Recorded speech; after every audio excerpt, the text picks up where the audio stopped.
those hidden things that if I would have had more people around me who would have talked to me honestly, um, I could have avoided some things that came up in my life that made things a lot more stressful. And so that's my biggest thing to people nowadays is like go talk to your fellow veterans because they're not going to judge, and if they do judge you, then you don't need that in your life.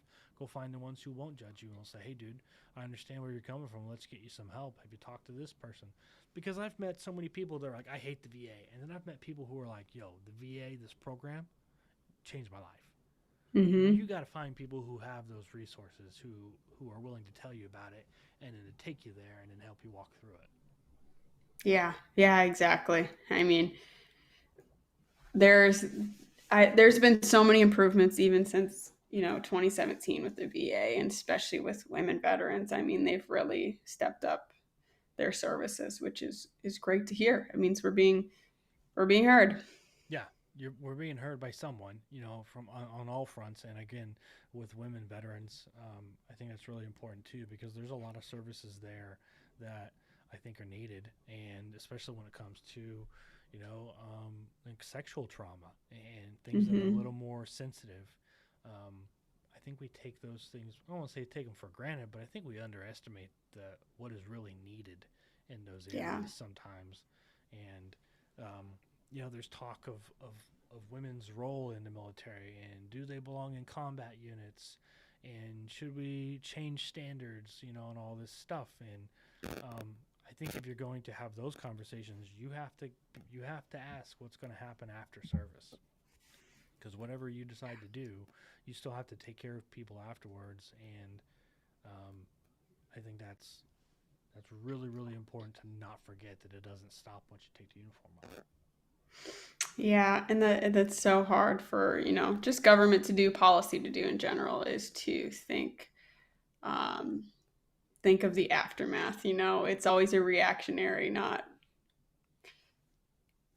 taking that action, pro action. Yeah. Yeah, and I think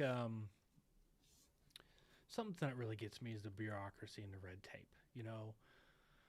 You have the private sector that is saying, hey, this is good for veterans and that's good for veterans. And we ran studies that have been good for veterans and done this. And, everything from, holistic kind of natural Yeah. medicines all the way up to, more of the hallucinogenics and controlled environments. And then you have the red tape of Washington, D.C. that says, yeah, we don't really want to approve that. And we understand, we hear you, you're saying that it could help, but we need to do our own study first, and then we'll determine if we're going to do it. And we'll sit around on it for 3 or 4 years, and blah blah blah. And you're Oh like, yeah. They've yeah, been waiting yeah, waiting for a long time for like the approval of alternative medicines, and there is a real lack of holistic care. I was talking to one of my female veteran friends, and she's about to give birth, and her birth options are so limited. mm, It's just a shame because you can't even choose that really life-changing experience the way you want it. yeah. And I think the good thing that Trump did years ago was when he pushed through that executive order or law, whatever he did, that said, you can go get seen outside of the VA health system for your care if you choose so. Because that's how I got my shoulder fixed.